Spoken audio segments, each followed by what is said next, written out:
Nag-crave nga ako ng sangyup, kaya lang wala tayong budget, kaya eto na lang magsangyup tayo sa bahay. Inilabas ko na nga pala sa rep itong karne. Matigas pa itong karne pero kailangan ko nang hiwain para mahiwa ko siya ng maninipis. Kagaya nito medyo mangangalay ka nga lang pag naghiwa ka ng matigas na karne pero okay lang yan, worth it naman yan sa huli. Basta siguraduhin mo lang na matalim ang iyong kutsilyo. Nilipat ko nga pala ng pwesto kasi mas maliwanag dito. So ito na nga pala yung aking mga nahiwa. O, tingnan nyo. Ang ninipis na nila. Ganda ng kulay, nakakataka. Kapag niluto natin yan mamaya, hindi na siya magko-consume ng mga raming oras para lutuin dahil sobrang ninipis na. Para na talaga siyang sasangyupsal. Nang matapos ko nang mahiwa lahat yung mga karne, naghiwa na rin ako dyan ng bawang at saka sibuyas. Pagkatapos, isinunod ko na yung pagpapainit ng mantika sa may kawali at sinimulan ko nang maggisa. Super simple lang pala nitong recipe na to pero napakasarap naman. Pagkatapos ko ngang maggisa ng bawang at sibuyas, isinunod ko na rin inilagay itong mga karne. At saka ko siya iminekos-mekos. Yung sibuyas nga pala, kaunti lang yung inilagay ko. Kasi nga yung iba ay ilalagay ko siya pag malapit na siyang maluto. Pagkatapos maiga yung mga karne, naglagay na ako ng paminta at saka magic sarap. Pagkatapos nga ay imekos-mekos natin ulit. Sunod naman ang paglalagay ng toyo. Sa paglalagay ko nga ng toyo ay tansyameter lang. Ito, naglagay muna ako ng 2 kutsara, tapos saka ko iminekos-mekos. Tapos nung makita ko na hindi pa tama yung kanyang kulay, naglagay ulit ako ng konti pang toyo. Katapos ng toyo, naglagay ako dito ng asukal, 1 kutsarang asukal.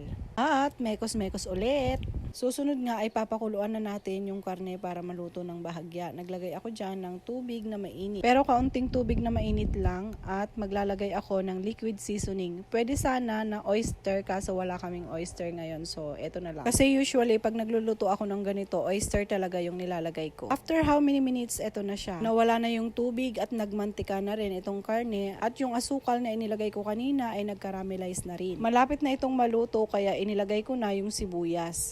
Humahalimuyak na sa aming tahanan ang bango ng aking niluluto. Talagang kapag ganito yung ulam namin, napaparami ng kain si Daddy. Para mas appetizing ng tingnan, naglagay din ako dyan ng sesame seeds. Para makumpleto nga yung sangyup na cravings mo, pwede mo siyang ipalaman sa lettuce at saka isawsaw mo sa cheese sauce. Pero wala tayong ganun ngayon, kaya sa kanin ay solved na. O siya mga mams, itry nyo na din. Tara, kain tayo. Please follow for more.